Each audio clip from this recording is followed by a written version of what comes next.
Bitterness and the belief that one can easily predict the future are highly correlated. That was the bottom, right?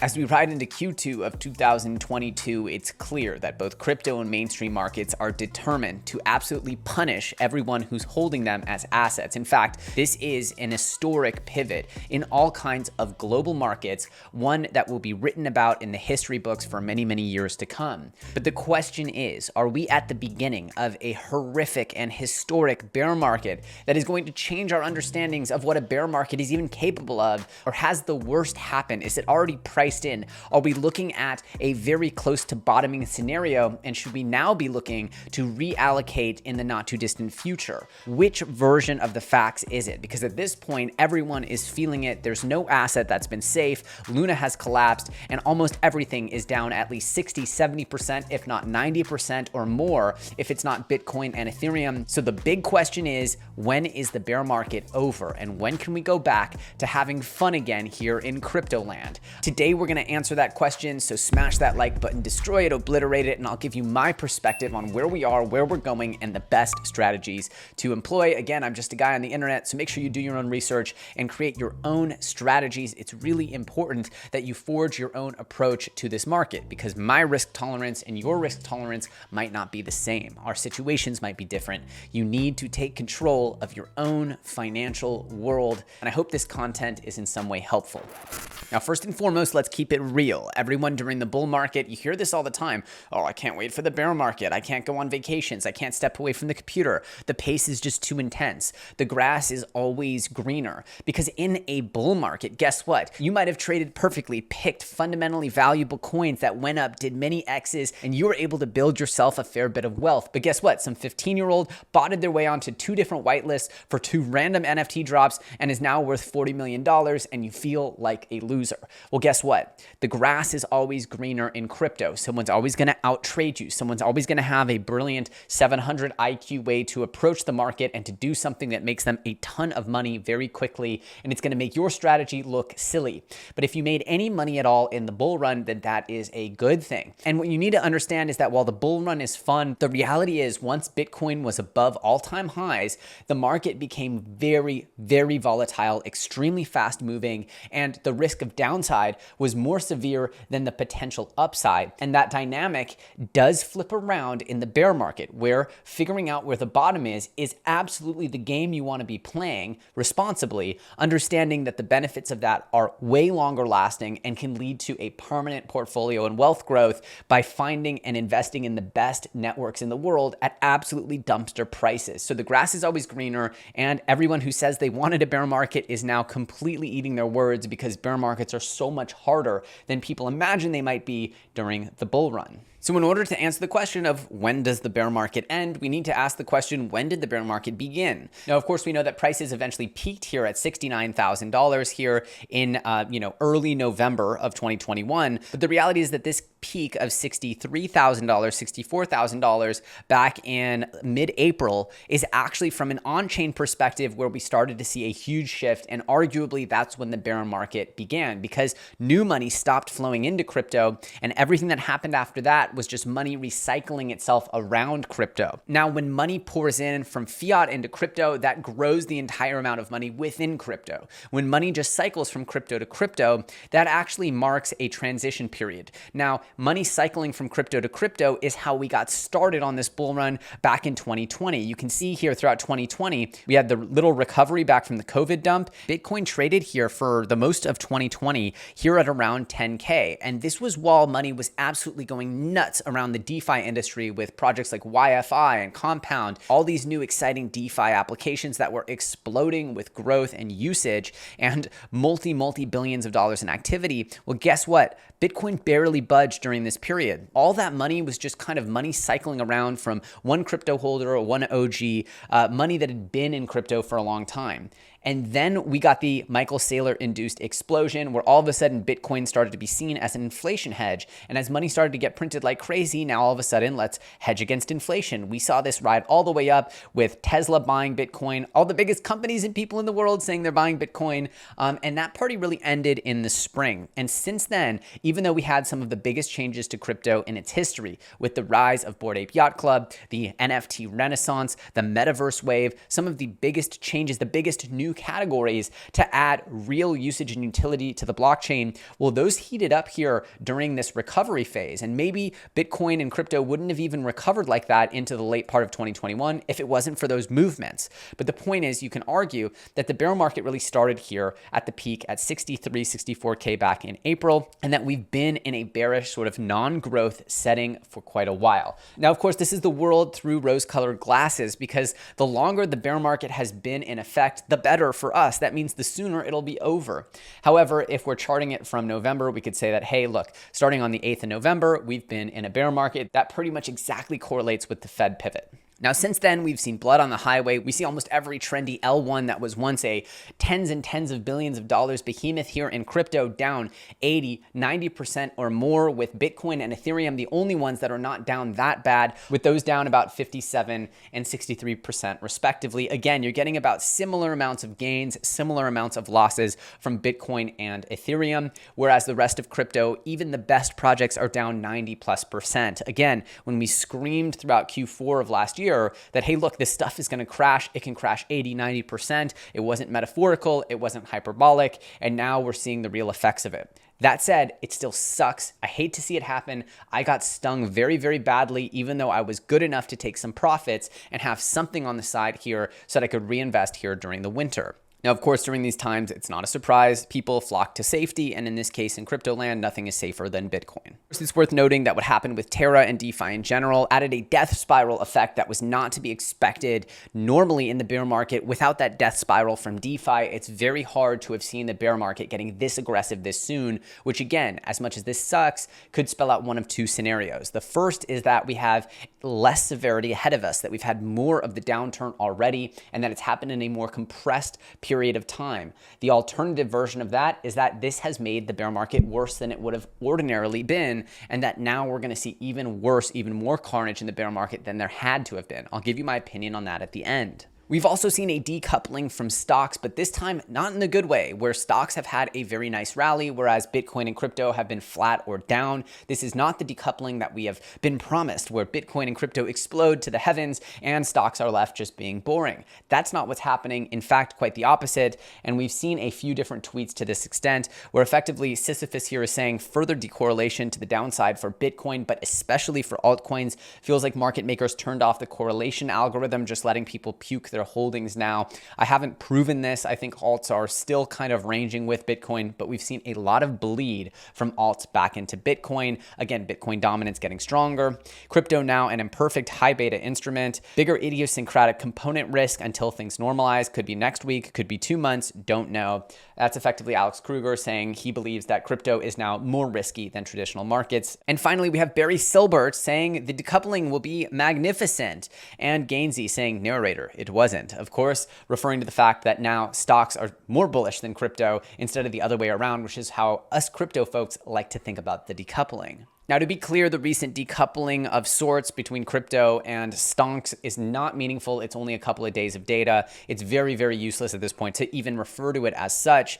However, in the long term, every seasoned crypto investor is hoping for crypto to regain its status as an uncorrelated asset that's not manipulated by legacy actors. Or to be fair, we just want the number to go up regardless. That's fair enough. So let's talk about the most important thing in the bear market, which is, of course, the Fed, the new boogeyman. Everything is revolving around the Fed. I didn't believe it was true, but now we've got indisputable evidence that as soon as the Fed decided to pull the plug on these risk-on markets, well, guess what? The plug hath been pulled. And we all must respect the power now that the Federal Reserve holds in dictating the frothiness and the health and the liquidity in some of these markets. Now, over time, I believe that crypto has its own path forward, but in the short term, the Fed's decisions are going to affect confidence and liquidity flowing throughout crypto. The kind of sad thing here is that you literally could be the biggest crypto expert ever. You could analyze every single NFT collections, its hallmarks of success, every single altcoin, the founders and backers and team members and token distributions, liquidity, everything that could potentially help you get an edge. And still, all you would have had to do is anticipate the Fed U-turn in November, and you would have been the best crypto trader of the year, period. So that, of course, brings up the big elephant in the room, which is, well, what happens when the Fed does a U-turn? Because right now, people are starting to really suffer. We're seeing markets fall. We're seeing liquidity dry up. We're seeing real pain and suffering start to set in on the American people and people around the world. So at what point does the Fed just say, you know what, as much as we need to go generally in this direction, we're going to do it slower, we're going to do it more methodically, or we're just going to in some way have a little bit of a respite from this non-stop demolition of mainstream markets? Well, guess what? That is the game that we're playing, because whenever the Fed does decide to pivot, there is going to be, at the very least, a short to midterm monster rally in both stocks and cryptocurrencies. It's super important that you realize that despite the fact that there has been a ton of blood on the highway and carnage in general in crypto, there have been no typical signs of a bottom. Sam expands on this, saying liquidity at decade lows, VIX barely moving, bond volume historically high.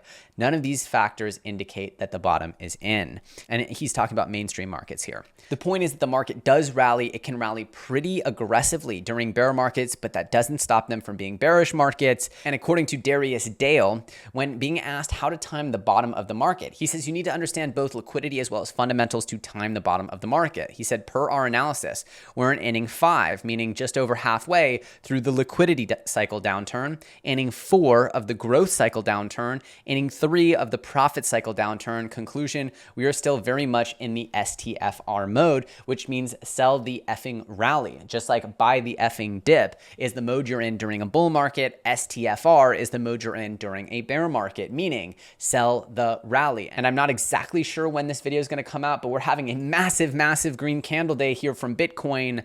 Look, I'm not going to tell you to sell it all right now. The market's super weird, but hey, look, if you're overexposed, looking to take some risk off during this rally is never a bad idea. I told everyone who felt overexposed and that they were worried about downside, they were worried about losing money, and they were worried about the consequences of the bear market. I told you all to sell at 53. I told you all to sell at 43. I told you all to sell at 47. And now I'm telling you again, hey, look, a 10% candle in Bitcoin is a pretty big day.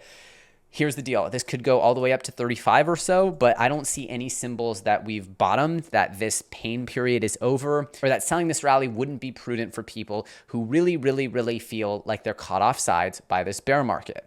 Moreover, the question is, should we even be celebrating rallies? Because rallies are precisely the thing that the Fed wants to see to prove that it's not overly bearish, that it's not being too hard on the economy. And the more we rally under these conditions, the more the Fed feels emboldened that this strategy actually isn't killing the economy, that investors are just being too finicky, too emotional, and that in reality, they can ratchet it up even more and effectively drown out the liquidity and all of the free lunches that have been going around the economy. This is actually the thing that is going to encourage the Fed to do even more quantitative tightening. So just know, every rally leads to, in 2022, a higher likelihood that we'll see more aggressive action by the Fed. As Rick says, the market has just rallied 7% in 4 days because everyone became convinced the Fed will pivot. The Fed has said nothing to this effect, but they have said they think it's important to bring down asset prices. I'm sure bidding up garbage will convince them to go easy. And this is where we need to be really, really clear, because this Luna thing really, really fast-tracked a lot of negative effects of the crypto bear market. Yet we haven't even seen the real effects, the real knock-on effects, or the actual policy effects of quantitative tightening, which starts on June 1st, and those effects have not kicked in yet. So they say don't fight the Fed, and we know for a fact that the Fed hasn't even really started deploying the meat and potatoes of its quantitative tightening plan.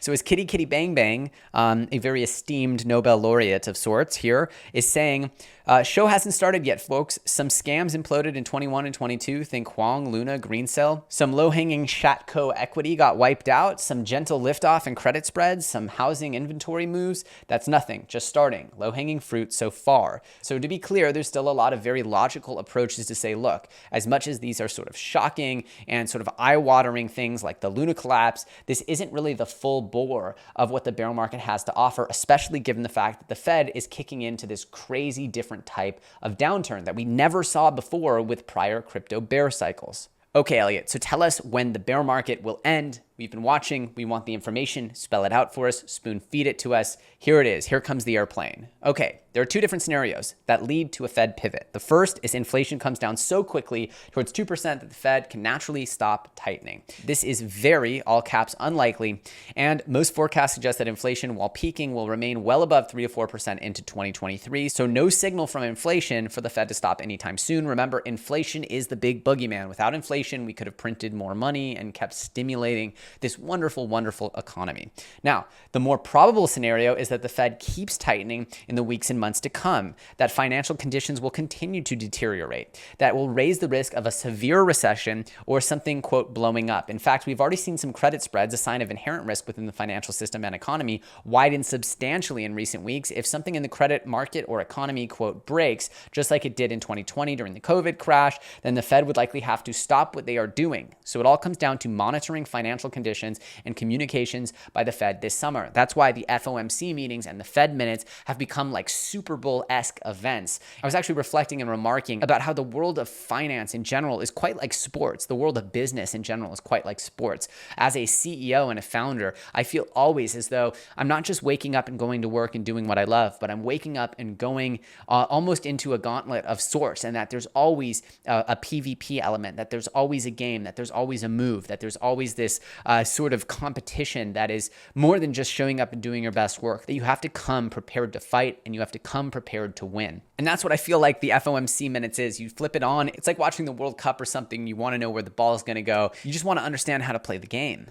It's also important to realize, and we get absolutely no bonuses here for sugarcoating this, the Fed tightening is not, quote, the last shoe to drop. And it's important to reminder that the Fed boogeyman is spooking assets right now. In fact, the Fed only induced this crisis. However, after liquidity dwindles, serious problems can arise for the economy and company earnings. In simplified terms, the Fed removes money from the system. Financial conditions tighten. People can afford less spending. The economy slows down. Company earnings shrink. Asset markets tank. So again, this is the beginning of a spiral, the beginning of a series of dominoes to fall. And it's important that you understand that this is just one thing. Now, of course, the Fed could pivot and start just dumping money back into the economy and printing en masse. That would be like a merry-go-round scenario where we might end up right back here in a few months' time. So we got to be very careful here and have a meaningful change to inflation. Otherwise, the Fed can't come in and support the economy again in the future, or we risk effectively just sending the dollar to zero. So let's talk about timing the bottom. Again, I showed this quote at the beginning. Bitterness and the belief that one can easily predict the future are highly correlated. The long and the short of this is predicting the bottom won't be easy. It's going to be almost a sport of sorts, an ongoing practice where there will probably be moments where we feel like we've bottomed, where we feel like people have bought the bottom, we feel like the market's recovered, and then we might sink down and retest those lows, and all of a sudden people are wondering, was that the bottom, or did I just buy a little stop along the way?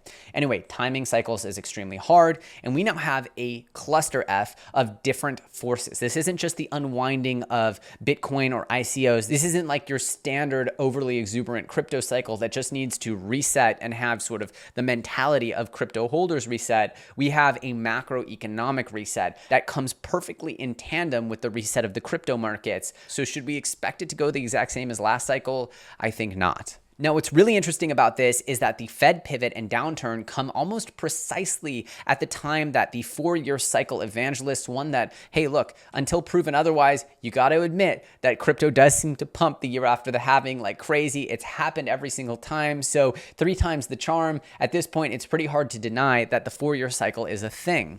And as Fubar says, he's disappointed here that the current rate hike and timing of a global liquidity crunch will give more cannon fodder to the 4-year cycle astrologers. Now, it is kind of like astrology. Hey, every 4 years, there will be this magical bull run. You'll make life-changing wealth, and then you got to pack it up and go home. Some real cosmic stuff here. However, it's still a fact. The 4-year cycles have held up, and according to the 4-year cycles, we could expect the bottom of this market to occur sometime late this year. Now, what's really interesting about this particular prediction, which is that it matches up the Bitcoin halvings, their cycles, and when it should imply that there would be a new supply shock, or effectively that the buyers of last resort, that the real hodlers are the only ones left in the market. Well, the 4-year cycle would indicate that the market turns around roughly around the same time that macro analysts are predicting that there would be some kind of meaningful macro pivot in the mainstream investing markets. And this is where we start to see a little bit of a concerning correlation, but one that we can dive into and start to make some interesting inferences from nonetheless. We'll get to that in just a second. We'll wrap all this together and give you a very clean and tidy answer to the question, when will the bear market end?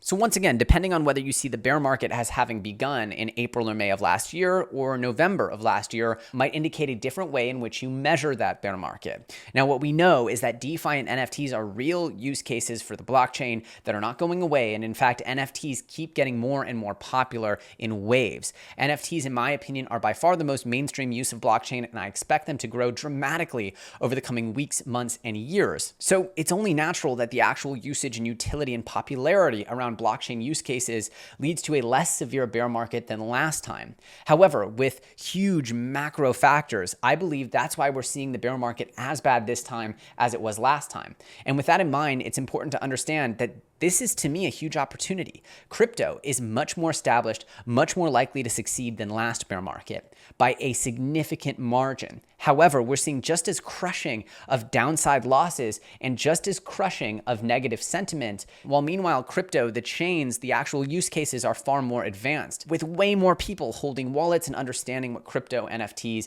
and all of these wonderful parts of the crypto economy are. If you ask me, the macro bros predicting that the Fed might lift their foot off the gas pedal on destruction of the economy maybe midsummer, well, that would line up with a few things for me, because it would be likely by that point that we could get a lower inflation print after Q2, that we'd see enough of a downturn in the economy that people would really be feeling the pain, and that there would be enough results from this policy over the last roughly year that Jerome Powell and the Fed would feel like, hey, look, we can hang our hat on the fact that we did what we could to control inflation. Now let's do what we can to stop the nation from plunging into a horrific recession and or depression.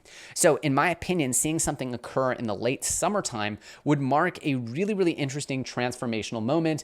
And that also leads us right into election season. Now, of course, whoever is the standing president at the time has a direct line, a bat phone into the Federal Reserve. And it's generally accepted that the Federal Reserve will listen to the sitting president on effectively how to moderate the policy within certain bounds. So effectively what we're trying to say here is the White House will have some input on what Jerome Powell and the Fed does. And that means that as we come into election season, we know that the Dems are going to get an absolute shellacking with these economic conditions if there's not some kind of meaningful change coming into election season. So you'd have to think that there would be extraordinary pressure from the top, from Joe Biden's administration on the Federal Reserve to ease things up coming into the November elections. And it doesn't happen overnight. So you'd have to see that process sort of kicking off in August, really at its latest, or else you don't have that September month to have real change occur that you can brag about in November. So you don't really have that September and October period where you can brag about the result of those changes come election day. So in this world, a late summer, early Q3 type of pivot makes a ton of sense. It also lines up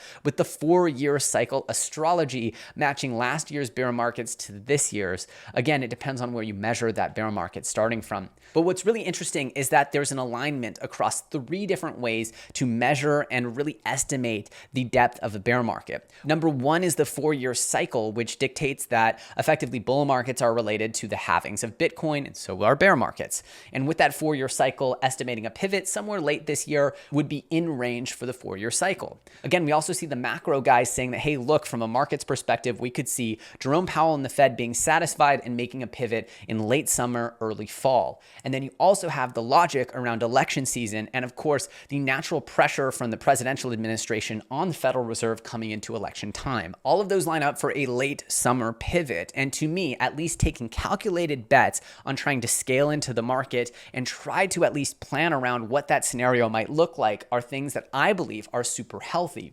More importantly, I think it's really important to realize that as bad as things have gotten, this Luna fiasco, the collapse of UST, has really pushed the bear market way further, way faster than it would have otherwise gone, meaning that my bear targets and my sort of worst case scenario for the bear is now quite a bit worse than it would have been without UST. I would have seen us reaching about these price levels at the bottom of the market towards late summer. But now because of UST, my thought on where we could go is another tick or two lower. And remember, every sort of major change in price means it's not just, hey, here's $1,000 on Bitcoin. It's, hey, here's another meaningful chunk down. Now I'll end this episode with a golden rule, a law. And because this episode has ended up being so long, it's only going to be the few, the brave, and the dedicated that are watching for this. Here's a rule that I always go by when trying to understand the direction of markets. I have a theory that I believe is well supported, but I'm not using data for this. My theory, just having been in crypto for this long, is that the market literally always finds a way to upset the maximum amount of people. And that if there's a line in the sand, or in this case on the charts, that will send people into complete panic or make them think one thing for sure. For example, breaking out above 62K Bitcoin, that was a signal to everyone that we're going to 100K, pile in, go crazy. And of course, the whales manipulated the charts to give that false breakout. Now, also going below the previous all-time high is something that most people feel is impossible. It's something that most people would start to wonder about crypto at all, if it's even worthwhile or if it's a total waste of time, energy, and money if Bitcoin starts to plunge meaningfully below the prior all-time high, because it's thought, it's general market wisdom, that you can't go below the last cycle's prior all-time high. You rarely ever see this in traditional markets. It's sort of like a cheat sheet thing.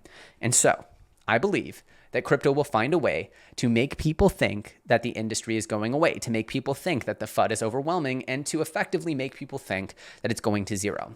And that number is Bitcoin below $20,000. Again, I wouldn't have seen it going that low if it wasn't for Luna UST's collapse, but because of that, I think of those as possible. Now, does this mean that things can't reverse right now? Of course, anything could happen, but I'm giving you my playbook as to how I see the next few months playing out. I think we're still in sell the rally mode, we're in preservation mode, and that I believe a late summer pivot and planning around that and understanding the factors that go into that are the opportunity of a lifetime, certainly the opportunity for this decade, as I believe strongly that wherever crypto materializes and moves to after this, that we're coming close to the final bull run, because at a certain point, the product market fit of crypto with the rest of society will be met, and there won't be these kinds of opportunities again. Importantly, Bitcoin is on its path to becoming a global reserve asset. There's just so much to love. The point is, this is your chance. This is your opportunity to be early once again. The worse it gets, the more likely it is that Bitcoin and crypto can become a meaningful way to build absolutely astounding amounts of wealth